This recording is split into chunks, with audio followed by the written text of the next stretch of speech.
AITA for not stopping my husband from asking for a paternity test and leaving him after.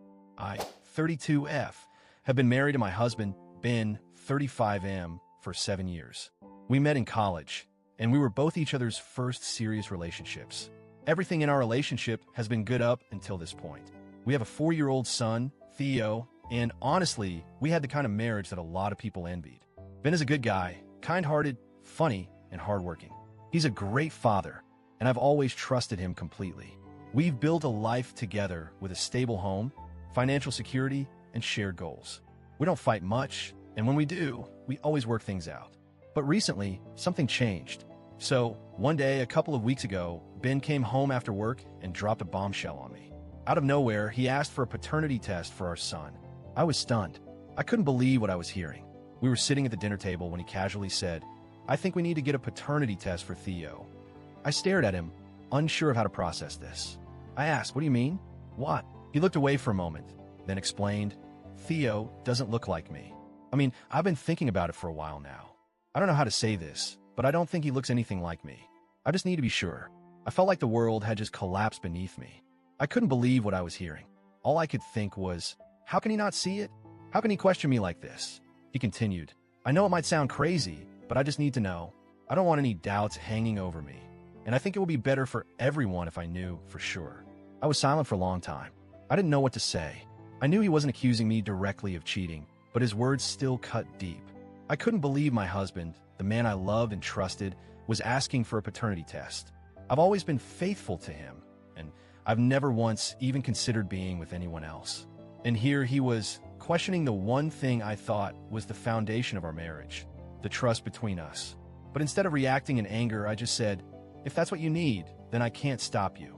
I'll go along with it, but I need you to understand that I've never been unfaithful to you. I've never been with anyone else.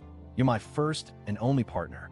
Ben seemed to take this in, but his eyes still seemed distant, as if the doubt was still there. I didn't know how to respond anymore, so I just nodded. He said, I've had doubts, and I need closure. I need to know the truth, and then maybe we can move forward from there." I was heartbroken, but I agreed to the test.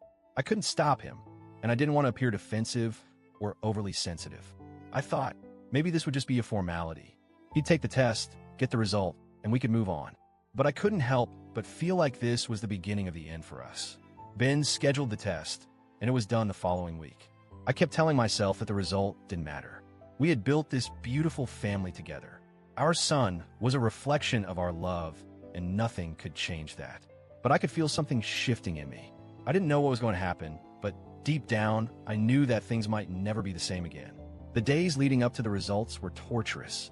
Ben kept acting like everything was normal, but I could see the nervous energy in him. He was trying to keep it together, but I could tell he was anxious. It was as if this one test would determine everything, and I hated that. I felt like I was just waiting for a bomb to drop. Then, the results came. We were sitting in the living room when he showed me the email. He didn't even say anything at first. He just handed me the phone, and there was paternity test result. Ben is the biological father of Theo. For a moment, I felt a strange mix of relief and bitterness. Relief because I knew that our son was his, as I always knew. But bitterness because this moment, which should have been a joyful confirmation, felt like a hollow victory for him. Ben looked at me, and he smiled. "Well, now I know for sure. He's mine." I didn't know how to respond. What was I supposed to say? Congratulations? I couldn't find the words. Instead, I just said, "Congrats. Now you know for sure that Theo is your son and that you've been paying for him all these years." Ben seemed taken aback. "What do you mean by that?" I looked at him, and my emotions boiled over. If you had any doubts about me or our son, then I guess that's it. You got the answer you were looking for. But if you think I would ever cheat on you, then maybe this marriage isn't worth saving. Maybe we shouldn't be together anymore. Ben's face changed. His smile faded, and he looked at me with confusion and hurt. "What are you talking about?" This was just about getting closure. Closure?